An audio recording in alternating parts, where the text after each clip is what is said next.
and welcome to another very interactive and a very beautiful chess game of Paul Morphy. And in this game, Paul Morphy has the black pieces, and his opponent is James Thompson, who was one of the strongest chess masters for his time. And this game has been played in New York in 1857.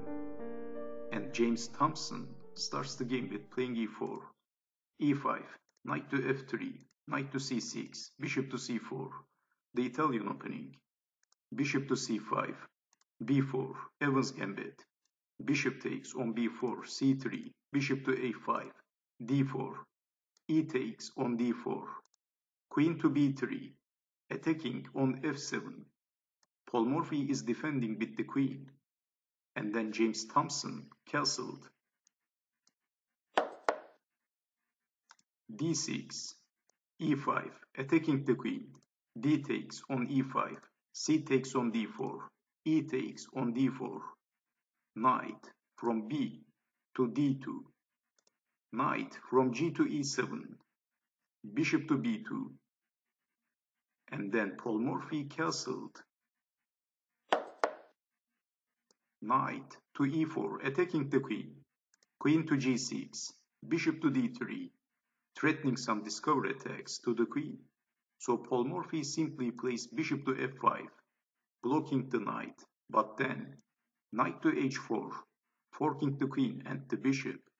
Paul Morphy played queen to h5, knight takes bishop, knight takes knight, f4, rook from f to e8, rook to f3, knight to b4, attacking the bishop, knight to g5, knight takes bishop, queen takes on d3.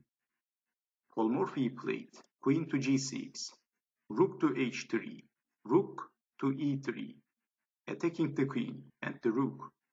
So James Thompson played queen to b5, rook takes rook, queen takes on b7, and Thompson is threatening checkmate.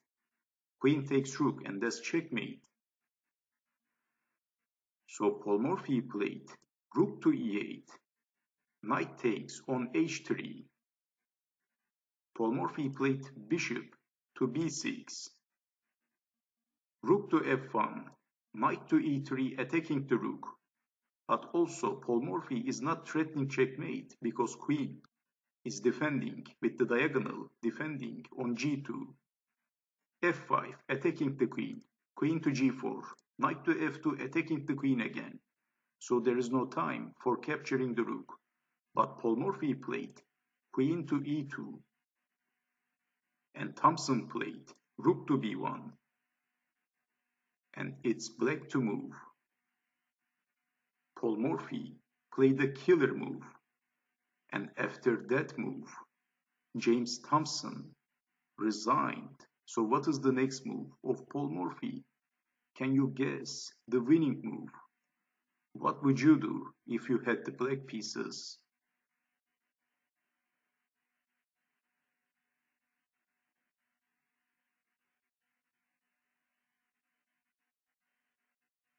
Paul Morphy played knight to d1, and Thompson didn't play any move and he resigned. Black is threatening checkmate, queen to e1, and actually there is no defense, and of course if rook takes knight, then queen to e1, that's check, rook takes queen, rook takes rook, checkmate. And what else? If knight takes knight, this is even worse, then queen to e1, that's checkmate on the spot. And the best resistance would be h3. This move offers the best resistance, and white is prolonging the game, but still white is getting checkmated in 8 moves.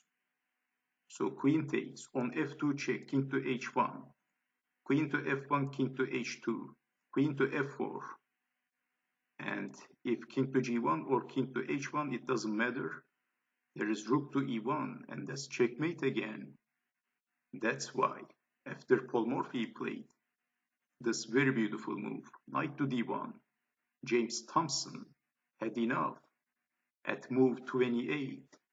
one of the strongest players for his time, and without any resources for his time, Paul Morphy was playing a chess with almost zero inaccuracy, which is very impressive. He was such a rare, natural talent. What an amazing player. And I hope you have enjoyed watching this video. And I hope to see you next time. Take care.